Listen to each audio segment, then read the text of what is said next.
Katie Brickwig, Absent, yeah. Ray Culbertson, Here. Chris Sauer, Here. Chris Schildmeyer, Jerry Wiedemann, Here. Amy Osmalley. All right, as far as minutes, minutes have been distributed. Is there a motion to dispense with the reading of the minutes? Okay. I'll second.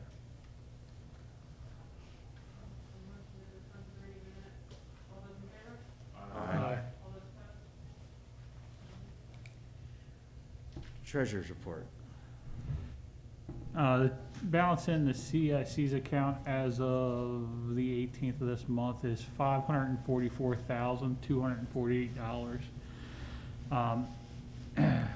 Nothing out of the ordinary really came out except Philadelphia Insurance, which we pay once a year for our properties, and then MSP Design. Besides that, just Waterwork Dukes. And a charitable organizational fee that we paid for, $200 for. That concludes my report. Any questions? Thank you. As far as action items, as far as purchase of property, as discussed in executive session, the CIC is under contract for the purchase of property. Right now, we are in our 90-day due diligence period. As discussed, there will be a needed inspection. As confirmed by Meredith, the phase 1 is not needed. So as of right now, the two remaining items that we need to accomplish in that 90-day period are our inspection and, of course, exploring our financing options as previously discussed. Mr. Culbertson, do you have any update or? So we did receive one proposal that I believe everybody is aware of. I did reach out to Fifth Third Bank, and I'm dealing with a gentleman there to see what he's able to provide us as far as financing. I'm also going to be reaching out to PNC Bank just to try to get at least 3 different offers to see, which one is the best and see what's the difference. It's a little unique situation given the fact that we're not, occupying it, and CIC is technically, an arm of the village. So Fifth Third's kind of been passing me around for the last 2 weeks of who best can handle this on their end. But that's a current update. Bob, do you have any objection if I reach out to a contact at Eagle Savings Bank and see what they might be able to do for us? Okay. If they need documentation, let me know. Meredith, do you have, were you able to come up with a name or contact for any, for commercial inspection? Or do you have a contact or anyone, or if, I don't know if. Not since we spoke at 3 o'clock today. Got it. But I will add it to my list of information to track down. If Chris Schildmeyer, I don't know if you might have a contact for inspections of commercial premises. Yeah, if you could pull some names, we'll maybe get some bids. That would be fantastic.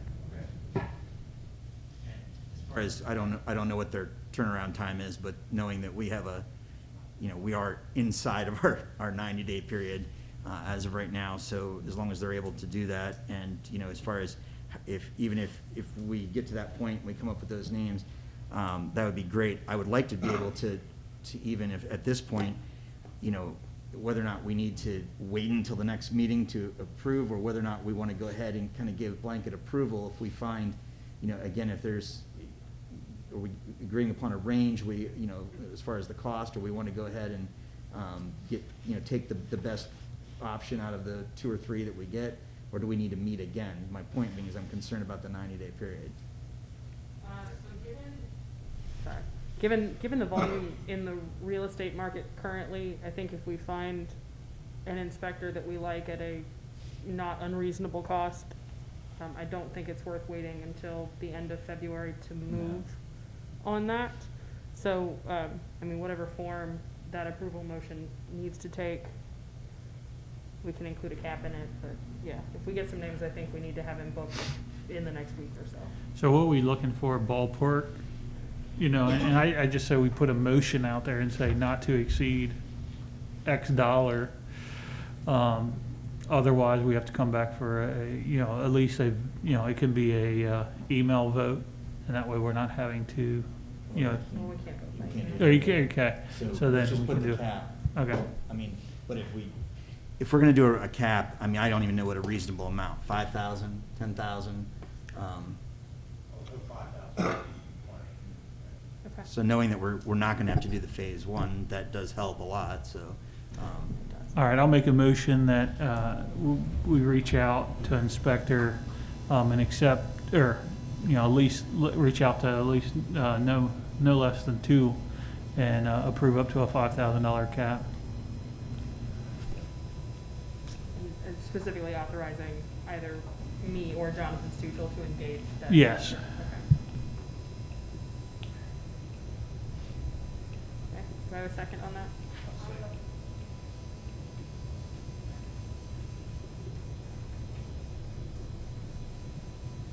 Okay.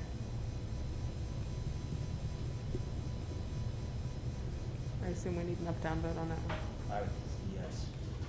All right, on Bob Culberson's motion to authorize either myself or Jonathan Stuchel to engage an inspector after getting no less than two bids, and paying no more than $5,000.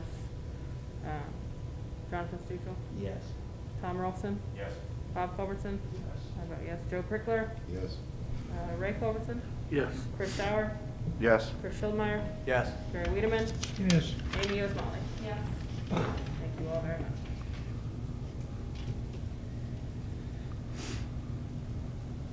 And the only other item under purchase of property, as previously approved months ago, we discussed the transfer of property from the port to, or for the land bank for Phillips. Oh, yeah, I don't think we need to be vague about that. The port finally got back to us about 31 Phillips.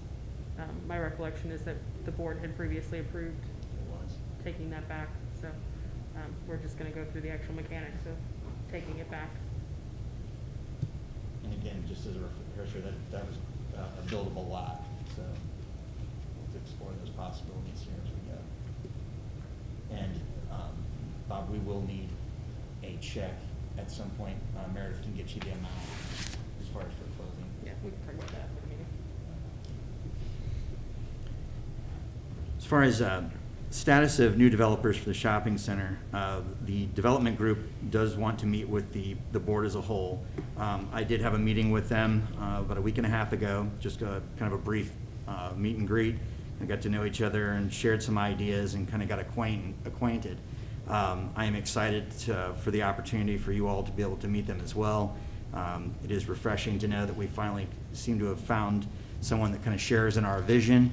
So as far as the group as a whole, once they're able to come together, again, we'll include the architects, all of the parts, the moving parts of the development group. So that will hopefully be at the next meeting, if we can make sure that it works as it's timed. If not, we may have to schedule a special meeting, but I do feel it's important to try to also work around their schedule. So I will keep you all updated on that.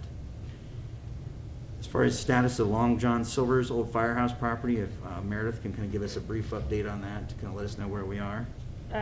We are moving steadily along. I know the pace has been glacial, but the third step, so the second to last, which is the dedication step, I believe, has been submitted to Hamilton County.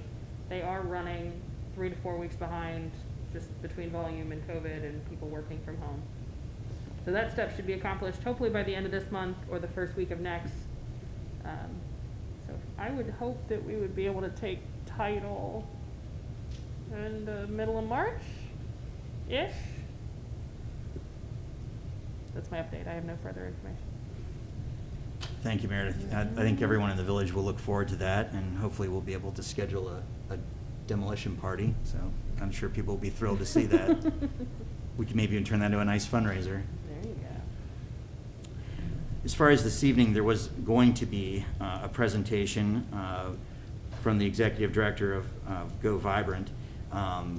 She had asked specifically if she could reschedule once Hamilton County comes out of purple. So if it's okay, I'll try to get her scheduled at the next available opportunity at her discretion.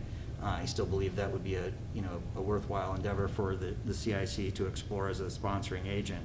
So as soon as that can happen, we will get her back here, and it would be best. She asked if trying to have a call-in opportunity to discuss that with us tonight, and I basically told her if she understood the dynamic of our group, that might not work. So it would be better if she was here in person. As far as any open discussion or additional agenda items, does anyone within the board have any items they'd like to discuss? Tom? Yeah, do we have Long John Silver's festival in the city? The village? It is still technically titled, the city owns it. They have passed an ordinance agreeing to deed it to us, but we have to finish kind of cleaning up the real estate before we can be in a position to deed, that they can be in a position to deed it to us. Do we have bids on tearing down Long John Silver? Not current. They did have bids, but the process has been taking longer than I initially estimated, so those bids have gone stale. So once Meredith's in the final stages of the 4 steps that we had to do, so I mean, we're getting there, and again, it was delayed a bit, but once, we do have several bids, and we will contact all those agents, so, I mean, it will happen, so hopefully early spring we can get something done. Anyone else on the board have anything under open agenda or additional agenda items? Mr. President, or Jonathan, question on the Andrew property, the 3 properties we discussed last month. Did we close on those, or did any of those come back and not wanting to accept any adjustments? So, as of right now, we do have, and Meredith might be able to explain this a little bit better, but as far as, we're on the way, on the path to get things taken care of as far as, for the Andrew Street property, but as of right now, we've communicated, through the realtor, you know, our position on the 41 Baker property, that, again, it was an as-is, sale. What we had approved at that point did not include the CIC footing any kind of bill for a geotech. So or even tree removal, anything like that, as potentially discussed. Meredith might be able to clear up I guess, the pending items that we're looking at for the Andrew Street, but that's probably not far from being able to be resolved. And as far as Andrew Street, I don't think there's any deal breaker issues. The buyer/the buyer's real estate agent had a couple questions on the contract. I got back to him today. I've not yet heard the resolution on it, no. So if that answers, I mean, we're close on that, and that should be dealt with soon. We don't know on the Baker Street. And at the last meeting, someone indicated they were going to accept the, fact we weren't going to pick down the tree. But I don't know if saying and actually following through. So as of right now, so there's also been another issue that may have come up, and again, the request for potentially having a geotech come in. Basically, the process would be as if that interested party still wants to follow through. The CIC wouldn't be in the position to say, okay, we're going to go ahead and take care of those things. If they want something done, they basically need to submit, a revised, bid reflecting that. I mean, we're not going to just for it. So he is communicating through, the realtor and working through the process, but hopefully, that can be resolved, or whether or not that has to be opened back up, but we'll find out. And then the only other question is, Renee Duncan, do we reach out to her and find out what their plans are? If they're gonna turn those lots back to the village or CIC, or if they're planning on developing? We need to actually do that. We haven't heard from them in a while. To be honest with you, we were at one point in fairly constant, contact, but since, both units sold, we haven't really heard from them, and I guess it would be a good time to find out what their intentions are as well. So we can reach back out to them and see what works for them, because we do get phone calls actually about those lots for interested parties that actually would want to build a home. So I guess since they do have first option, we need to check with them. Anyone else on the board have anything under open discussion or additional agenda items before we open it up to our guests? anyone in the audience have anything that they'd like to share? And not to put anybody on the spot, but I do see a celebrity in the audience, actually, that hopefully we will be an opening of a new business, our relocation of a business up the street, so we're hoping to see I Am Coffee serving some new warm options here very soon. Yeah. And we're hoping the next 30 days, roughly, maybe? Yeah, Okay, fabulous. as long as we don't run into any more surprises, but Hope those weren't surprises on our end, but either way, we're looking forward to it, so we can't wait. we are too Perfect. excited. That's great. Before I ask for a motion to adjourn, just to let anyone know that this meeting will be rebroadcasted on Spectrum Channel 15 and Optics Channel 845 on Thursdays at 3 p.m., Sundays at 9 p.m., and Tuesdays at 10:30. So share that with all your friends for anyone that would like the viewing pleasure of this meeting. Oh, okay, so, yeah, again, Spectrum Channel 15, Optics Channel 845, Thursdays at 3, Sundays at 9 p.m., and Tuesdays at 10:30 a.m. And you also can find the link for this as well on the village website to go right to view it on ICRC. So again, our next meeting will be Tuesday, February 23rd at 6 p.m. And I, again, will advise you if there of any change, and of course, if we are going to have anyone involved as far as a presenter from either group. Is there a motion to adjourn? So Silent. moved. Well, we did have Amy raise her hand. We're raising hands now, all right. No, I got it. All right, thank you all, I appreciate it.